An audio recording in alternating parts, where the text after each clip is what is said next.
തകർന്നു പോയൊരു കപ്പലിൽ നിന്ന് രക്ഷപ്പെട്ട ഏക മനുഷ്യൻ ജനസഞ്ചാരമില്ലാത്തൊരു ദ്വീപിലെത്തി. എങ്ങനെയെങ്കിലും തന്നെ രക്ഷിക്കണേ എന്ന് ഈശ്വരനോട് പ്രാർത്ഥിച്ചു. ദിവസവും ആകാശത്തേക്ക് നോക്കി സഹായിക്കണേ എന്ന് ഇടവിടാതെ പ്രാർത്ഥിച്ചു. പക്ഷേ ആരും വന്നില്ല. ഒടുവിൽ ക്ഷീണിതനായ അവൻ തന്നെയും കൂടെയുള്ള ചില സാധനങ്ങളെയും വന്യമൃഗങ്ങളിൽ നിന്ന് രക്ഷിക്കാനായി അവിടെ കിടക്കുന്ന വിറക് കഷ്ണങ്ങൾ കൊണ്ട് ഒരു ചെറിയ കുടിലുണ്ടാക്കി. ഒരു ദിവസം ഭക്ഷണത്തിനായി അലഞ്ഞു തിരിഞ്ഞ് അവൻ തിരിച്ചു വന്നപ്പോൾ കുടിൽ മുഴുവൻ കത്തി. പുക മേൽപോട്ട് പോകുന്നത് കണ്ടു. എല്ലാം കത്തിച്ചാമ്പലായി.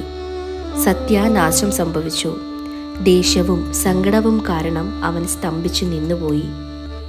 ഈശ്വര, ഇത് ചെയ്യാൻ അങ്ങേക്ക് എങ്ങനെ മനസ്സ് വന്നു? അയാൾ ഉറക്കെ കരഞ്ഞു. പിറ്റേ ദിവസം രാവിലെ ഒരു കപ്പൽ ആ ദ്വീപിലേക്ക് വന്നു.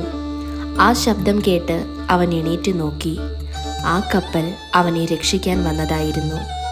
ഞാൻ ഇവിടെയുണ്ടെന്ന് നിങ്ങൾ എങ്ങനെ അറിഞ്ഞു? ക്ഷീണിതനായ ആ മനുഷ്യൻ ആളുകളോട് ചോദിച്ചു. ഞങ്ങൾ നിങ്ങളുടെ പുക സൂചന കണ്ടു, അവർ മറുപടി പറഞ്ഞു. കാര്യങ്ങൾ മോശമാകുമ്പോൾ നാം അധൈര്യപ്പെടുന്നു. പക്ഷേ മനസ്സ് തളരരുത്. ഈശ്വരൻ നമ്മുടെ വേദനയും സങ്കടവും കണ്ട് അതിനെ ശരിയാക്കി തരും എന്ന പൂർണ്ണ വിശ്വാസത്തോടെ ആത്മാർത്ഥമായി ശരണാഗതി അടയുക.